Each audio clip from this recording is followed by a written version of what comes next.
Animation truly is a wonderful thing. It allows us to create any visual in any style imaginable. It allows us to create any character we can conceive of and then bring them to life with expressive designs unparalleled by reality. And we can put our characters into beautifully stylized magical worlds filled with intriguing elements that just wouldn't feel right in reality. Animation is my favorite medium ever. The character designs, the voice acting, the unconventional stories, the creative worlds, the exploration of themes, the comedy. Ah, I just love it all.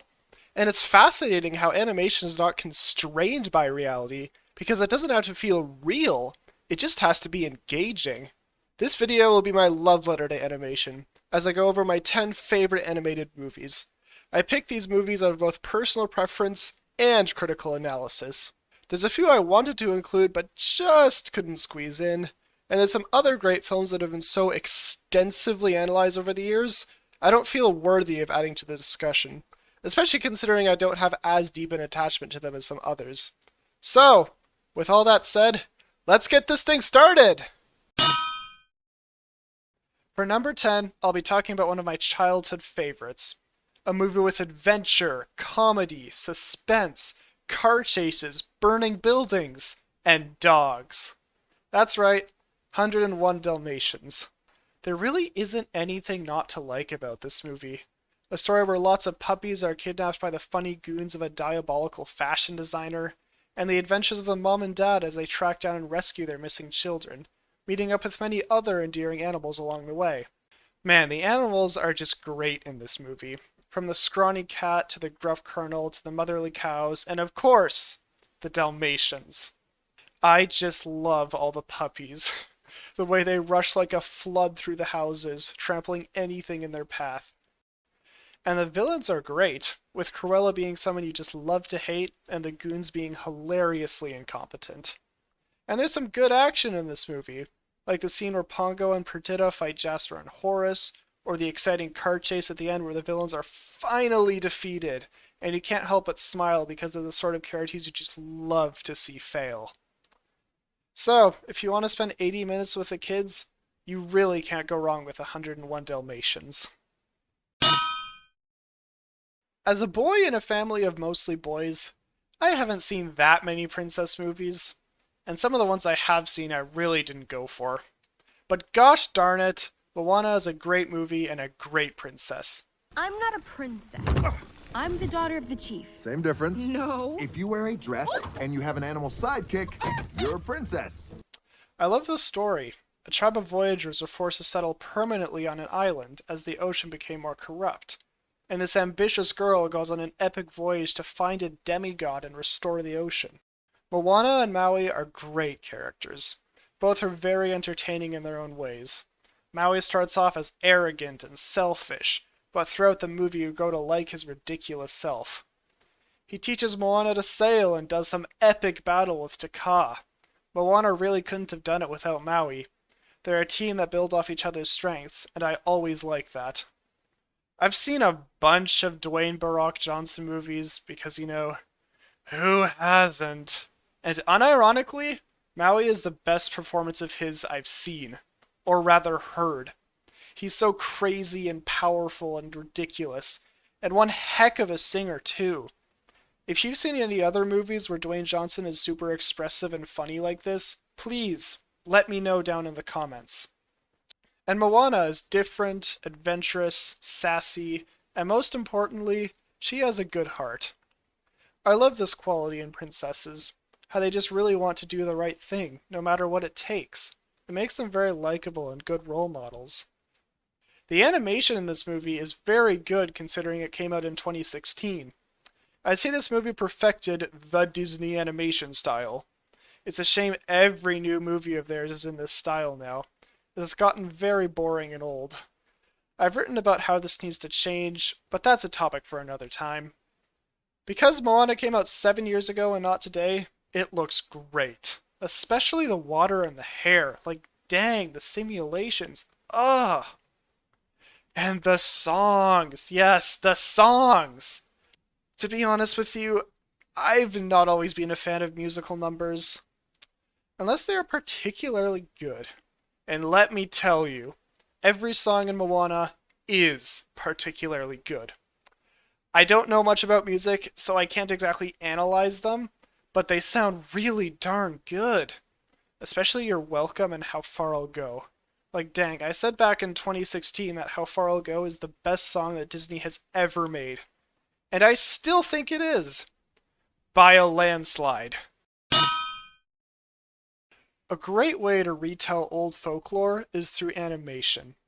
We can include all the wildest parts of the legend without it feeling off. And that's where the 1973 Robin Hood comes in. This was my favorite movie as a little kid, and for good reason. It's both exciting and hilarious, with some of the funniest and craziest action scenes I've seen even to this day. The characters aren't the deepest, but the old school drawings combined with the merry voice acting makes them really fun to watch. There's something funny going on around here. I think this movie really excels at visual gags. The way the animals fight and interact is just hysterical. I couldn't stop laughing when I watched it as a kid, and even now, after seeing it 100 times, it still gets me. Attention, everyone. Robin Hood doesn't have the most ingenious writing. The stories and the characters are very simple, but that's okay. Movies don't have to be advanced to be fun, and this movie packs a whole lot of fun into its 80-minute runtime. There sure are a lot of generic movies out there, both animated and live action. But one thing I've noticed is that animation often inspires people to think outside the box and make truly wild tales. Like a movie about a middle-aged supervillain with an army of yellow pills, and then he meets these kids and has a redemption. Oh yeah, and he literally steals the moon! Or how about a Save the Princess movie that subverts the genre in the wackiest ways, but yet it's also a well-crafted movie with compelling characters and interesting messages? Or what about a movie about a blue alien who becomes a supervillain just so that he can terrorize society and, more importantly, fight a dude who's a combination of Superman and Markiplier? And then the rest of the unorthodox plot happens, which I won't spoil in case you haven't seen Megamind. Megamind is a greatly unique tale with twists you might not expect. After I watched it first as a kid, I said, that was a weird movie. And yes, it certainly is. But it's also much more. It has fascinating characters with some of the most interesting arcs I've seen in animation. The themes of nature versus nurture and the Mr. Nice Guy provide interesting food for thought. And the comedy is great. Some of it makes fun of the superhero genre, and some of it is just super odd, which fits perfectly with this unconventional movie. I don't want to get too into Megamind, because if you haven't seen it, you should really go check it out spoiler-free. I'll close by saying that if I were making a top 10 superhero movies list, this would definitely be on there somewhere. Wally is one of the greatest romance movies ever made. I will die on this hill, fight me! There really isn't another movie like Wally. The first 40 minutes are nearly silent storytelling, with effectively zero dialogue. The robots say a few words and make a few little sounds, but much of the movie would still be understandable without sound. This is because most of the robots' expression is physical, with subtle or obvious motions. The big and little movements of their parts combined with the minimal dialogue makes for some of the most interesting characters we've gotten in animation, or even all of cinema. And the robots don't just express themselves in interesting ways, they also act in interesting ways. It's like they're sentient. They get scared, happy, annoyed, amazed, but pretty much all they know is their directive. And they'll do their one job diligently. Forever. Wally appears to be the last surviving of his kind, and the opening of the movie really makes you wonder, did Wally build all those towers? How long would that have taken him? Well, at most 700 years, as we learn later in the movie. And he would have done it a whole lot longer if he wasn't captivated by Eva, causing him to stumble into the adventure. And oh my gosh, every scene with Wally and Eva is just such a joy to watch. Oh, you just gotta see this movie. I didn't really appreciate it as a kid. I mean, I was entertained because, a robot go burr, but I didn't realize how special this film really was. I really can't think how to describe the romance. Only that it's like nothing you've ever seen, and it's extremely cute. Wally is also crazy intense at parts. But how did they manage to get us all on the edge of our seats in this movie about robots? Well, all that work they put into the robots really paid off. They're actual characters. They made them endearing. No, lovable. They have goals and challenges, quirks and powers. We want to see them succeed because they made us care. And the animation. Oh my gosh, the animation! How did this movie come out in 2008? The lighting, the surface textures, the colors, the digital cinematography. It's all so freaking good! I can't use enough words to describe some of these sequences. Beautiful, stellar, incredible. It's just something else. Of course, the animation on the humans didn't age as well, but that doesn't matter. Just look at this scene! Oh my gosh! Oh, the best shots in this movie were instantly iconic, and are still shown in montages and other related work to this day. Moral of the story? Robots are pog, and humans need to touch grass. Sit down, my friend. I need to tell you a little story. It was July of 2022, and I was looking for a new game to play. All normal. So I decide on Monster Hunter World, because big monster fun to slay. I then discover that this game was made in Japan, and oh crap, I'm playing a JRPG. So I hit up my weeb friend on Discord and I'm like, Blackouts, I hope you're proud of me. I'm playing a JRPG. And I even made a purple-haired girl. And then he was like, slowly yet surely I'll turn you over to the east. And I'm like, no! So a few days later, my man Cyber wanted to have me and Blackouts over for a movie. I ask him what movie, and he says, never judge a movie by its cover, but... I was surprised and asked him, are you and Blackouts conspiring to turn me into a weeb? He denied it, and we watched the movie. To say my expectations were shattered would be an understatement. Asylum Voice is one of my favorite kinds of movies. It takes a simple concept, but executes it ingeniously, perhaps even perfectly. Google describes the premise as follows. When a grade school student with impaired hearing is bullied mercilessly, she transfers to another school. Years later, one of her former tormentors sets out to make amends. It may not sound like much. It didn't sound like much to me either. I'm an action blockbuster lover, not a frickin' high school drama enjoyer. But oh my gosh, this movie is just on another level. The dialogue and the character work, I'd say, is on par, if not better, than 12 Angry Men, which is considered by IMDb to be one of the best movies of all time. I honestly don't know where to start when talking about Asylum Voice, because there's just so much to unpack here. This is the deepest movie I have ever seen. No other movie had me rooting for the characters and their struggles this much. They all feel real, like more real than anything. And their struggles are so captivating. You'll be glued to the screen wondering how these characters' stories will unfold. It covers heavy topics like emotional trauma, making amends, changing and growing, and of course, the deepest exploration of friendship I've ever seen. I actually don't want to talk too much about the plot, because even more so than Megamind, you really need to experience this spoiler-free. This is far from a full review, and I could talk about this movie forever. I wholeheartedly recommend Asylum Voice, no matter what sort of movies you're into. I'm going to close by rolling a short clip from the movie because I just love this part. It doesn't spoil much, but if you want to skip, I'll put in a timestamp. で、なんか悩んでるの？何でも話してみなよ。俺たち親友なんだから。長塚君、あのさ、友達の定義ってなんだろう。なんていうか、ほら、友達になる権利とか資格とかそういうのって。ねえ、ヤショウ。手のひら出して。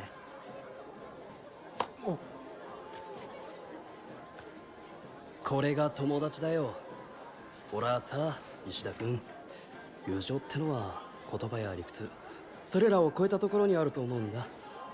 資格？そんなのいるもんか。くだらないね。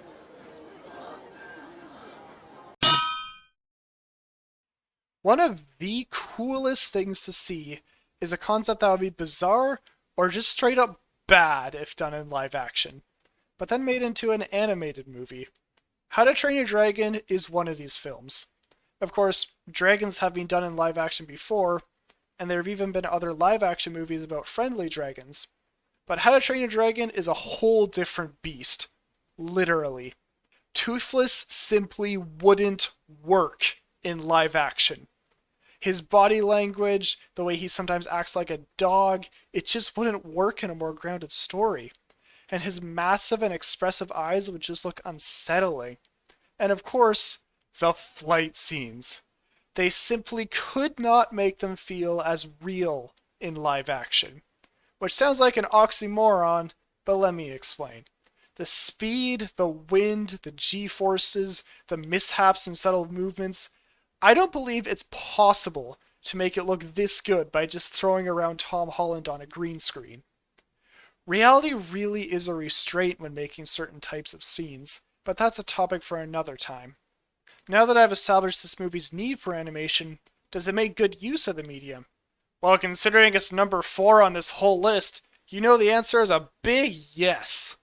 How to Train Your Dragon may be the most epic animated movie, with the hundreds of dragons, Vikings and longboats, the gargantuan beast, and the astonishing flight scenes. But what really makes this film epic is the soundtrack.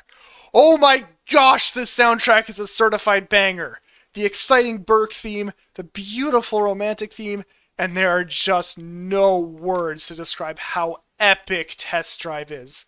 I'd say Test Drive is on par with much of the music from Lord of the freaking Rings. Hiccup and Toothless friendship is really special, as it's just that, a friendship. They could have easily gone the route of making Toothless a pet that Hiccup just plays with. But no, they're a team.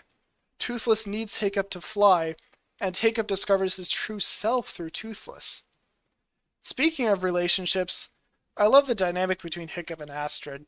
How he starts off with a crush and probably a lot of self-doubt, but after learning dragon hacks from hanging out with Toothless, Astrid becomes jealous of his newfound abilities. And then it all comes together in their confrontation in the forest. And then the beautiful romantic flight scene.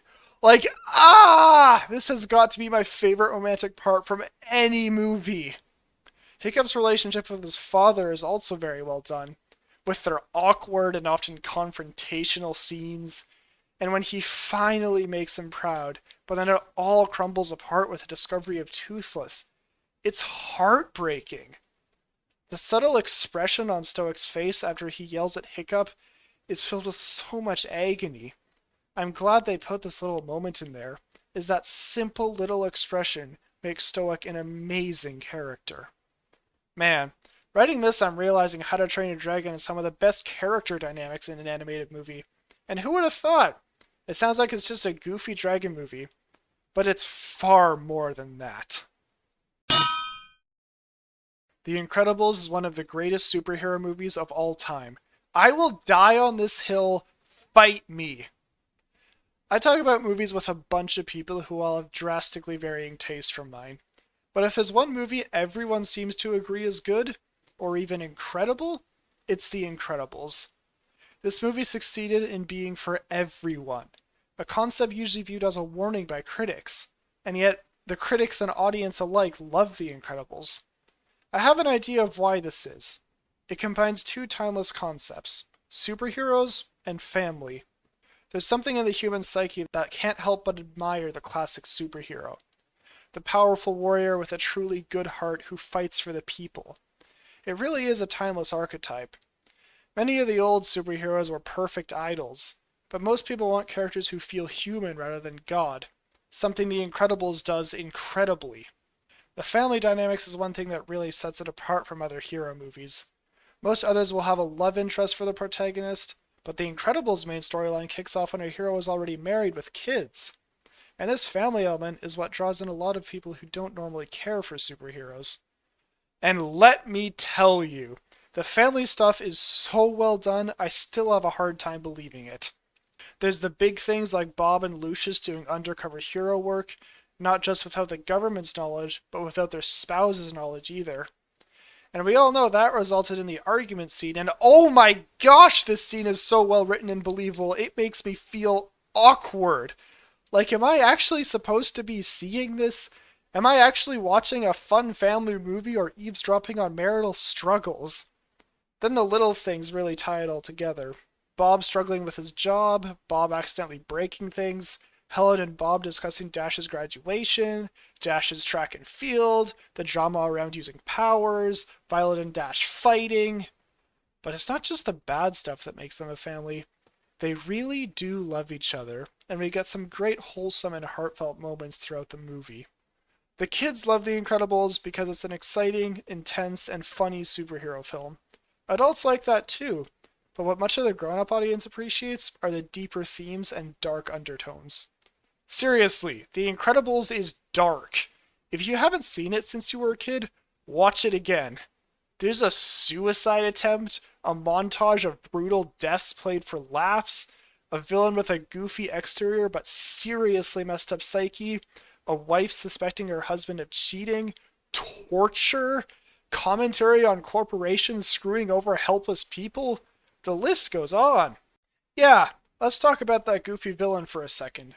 Syndrome is very funny in his presentation, but the sheer depth of his depravity compared to the happy kid he used to be is chilling. He creates this droid to kill superheroes, not because he hates superheroes and justice and law and happiness and whatnot. No, he used the superheroes as training data to get the droid powerful enough to kill Mr. Incredible. It's finally ready! You know, I went through quite a few supers to get it worthy to fight you, but man... But he's not like the other supervillains who are grown men that devolve into utter psychopaths because of an inconvenience caused by the protagonist.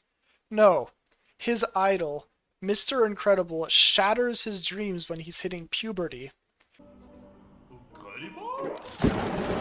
Hey, aren't you curious about how I get around so fast? See, I have these rocket boots. Go They're home, made- buddy. What? Now. Like, this kid spent what would have to have been years developing rocket boots, likely to impress Mr. Incredible.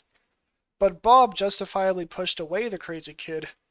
This massive blow at such an important time defined his path for life, and he'll do anything to make Mr. Incredible feel his pain, including but not limited to shooting down a plane with Bob's children on board. On a less dreary note, the side characters. Oh my gosh, the side characters! The Incredibles has the most entertaining side characters in cinema.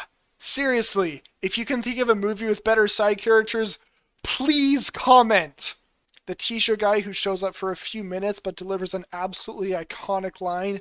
The tiny boss who's a borderline villain. Freaking Edna Mode! Samuel L. Jackson. Like, man, the big things are important, but these little things really elevate The Incredibles to its iconic status. The Incredibles has everything a good superhero movie needs. An intriguing storyline, exciting and intense action, real stakes, and a great hero and villain. But it also has so much more. A top-tier cast of characters, many conflicts ranging from the big threats to the little everyday life stuff, deep exploration of timeless themes, and lots of heart. The Incredibles is one of the best superhero movies, and I believe it always will be. Imagine if there was a movie, and it's like it was just made for you. Like it's a perfect film given your personalities and interests. That's just a fantasy, not like that could ever happen. What a bunch of hippy-dippy baloney. I absolutely love the Lego Movie.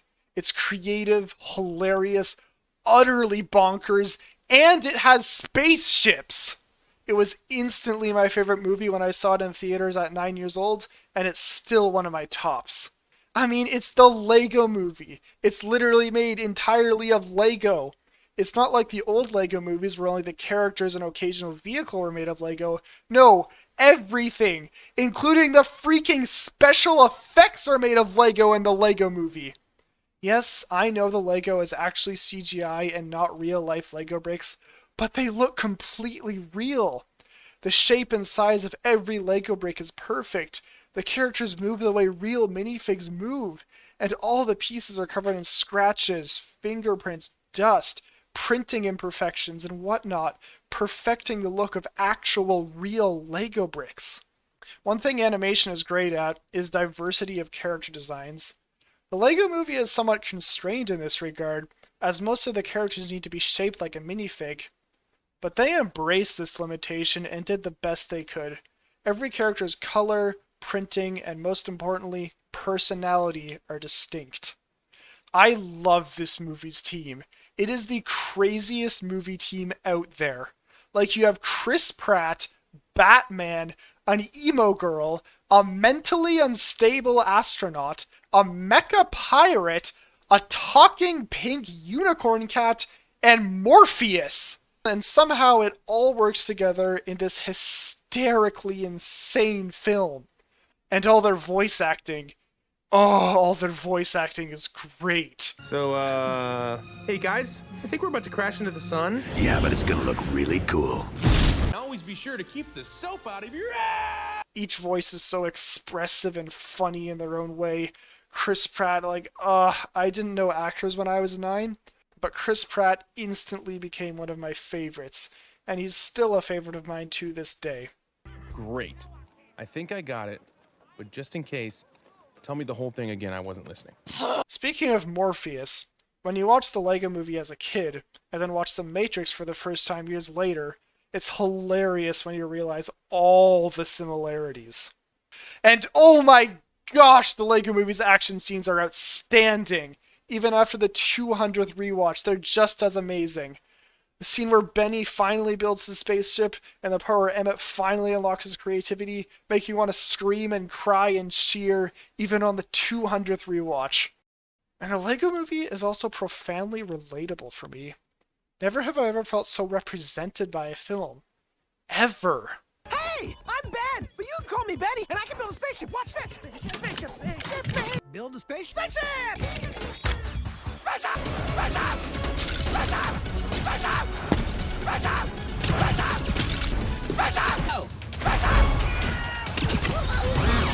Oh my gosh, it's literally me. Oh, I just love everything about this movie. The story, the characters, the voice acting, the animation, and the complete and utter insanity of it all. Oh my gosh! Pow! Wham! Kazap! First try. If I had a nickel for every 2014 Chris Pratt movie that was one of my favorite movies ever, I'd have 2 nickels. Which isn't a lot, it's just weird that there's 2. Alright guys, it's time. Let's move on to my favorite animated movie of all time. And let me tell you, this was not an easy choice.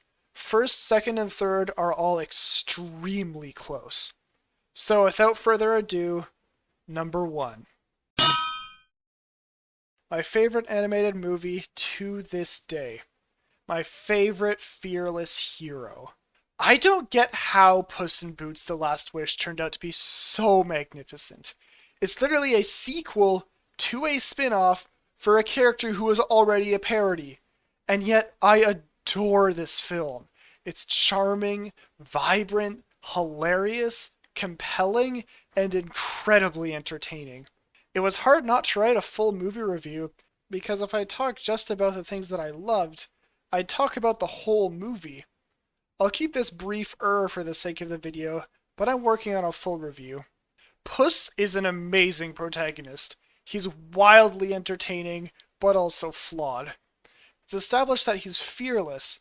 I mean, he's a legendary, seemingly unbeatable warrior, and a cat, so he has 9 lives anyway. But when he dies by fluke, we learn through a hilarious sequence that he's been living recklessly and is now down to the last of his 9 lives.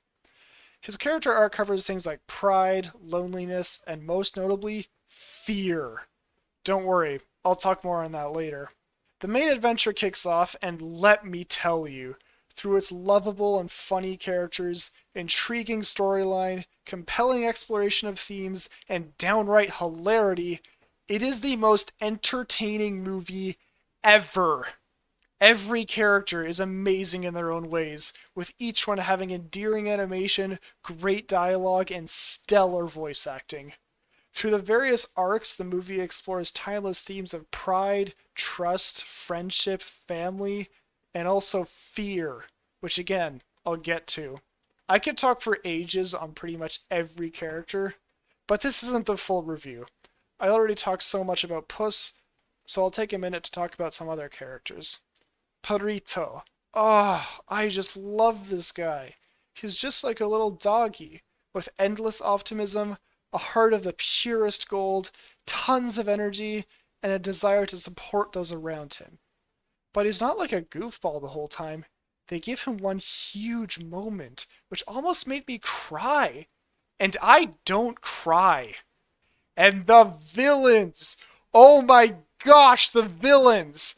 Everyone loves this movie's villains, and for good reason. Big Jack Horner is so unashamedly and diabolically evil, it's freaking hilarious. You're not gonna shoot a puppy, are you, Jack? Yeah, in the face. Why? He really feels like a throwback to the classic movie villains, which is great for nostalgia, but the screenwriters knew that some people didn't go for these villains because they're one-dimensional. So, they had a genius idea to make Jack Horner super funny and sometimes even make fun of just how evil he really is. You know, I never had much as a kid. Just loving parents, and stability in a mansion, and a thriving baked goods enterprise for me to inherit. Useless crap like that. And of course, the wolf.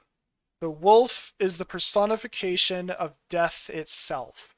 And he is the coolest and most intimidating villain we've ever got in animation. He just grabs your attention with his imposing figure, powerful exploits, and excellent voice. Sorry to crash the party with your past lives, or your past deaths, as I like to call them. I was there to witness all of them. Each frivolous and... Puss is terrified of death, as he's now down to his last life, and death is one of the only beings who can best him in combat, and kill him for good. After his encounter with a mysterious wolf, our favorite fearless hero is no longer fearless. And Death has some beef with Puss. He hates how, as a cat, Puss has had the privilege of living 8 whole lives so far, but yet he wasted all of them. The wolf is what elevates The Last Wish from a great kids movie to a harrowing tale for all. Struggling with your own mortality and the inevitable march of death is one of the deepest topics covered in a family movie. Death is taken very seriously. He is the one part of the movie that is never funny. When he's on screen, we're reminded that we're watching a deep and compelling film rather than just a funny cat movie. In my upcoming review, I'll talk about the themes more deeply, but for now, let's talk about animation. Oh my gosh, The Last Wish looks glorious! It uses the best in both 3D and 2D effects, creating a beautiful fairy tale world with adorable, comedic, and intimidating character designs. Notice all the painterly effects. Most of the surface textures have brush strokes on them, and the plants are created with blotches of colors. And then some of the fur appear to be little tufts of paint. The modern lighting technology is utilized to its full potential, with many different colors of lights illuminating the characters and set pieces brilliantly. The overall aesthetic reminds me of those colorful books I used to look through as a kid, which is really just a visual treat. I love Puss in Boots: The Last Wish for everything I mentioned earlier and more. This movie almost made me cry. Twice! And I don't cry. So if something brings me to the brink of tears, you know it's powerful. The Last Wish gives me the same level of hype and emotion as Lord of the freaking Rings, and that's extremely impressive. I also recently watched it with a group of 5 friends who'd never seen it before, and I haven't experienced that much laughter in ages. I wholeheartedly recommend this film to everyone. It's especially good for group watching. If you haven't seen the other movies in the Shrek franchise, don't worry. It works perfectly fine on its own. There's a lot more about this movie I haven't touched on yet. Like the fantastic action scenes, many of the themes, some of the characters, the story itself. There's just so much to cover. Now this is when I do the outro, and honestly, I still don't know how to do outros. I've always just tried a long bye, but it's never really sounded right. So I'll let Puss end the video. Hey, you want to see something cool?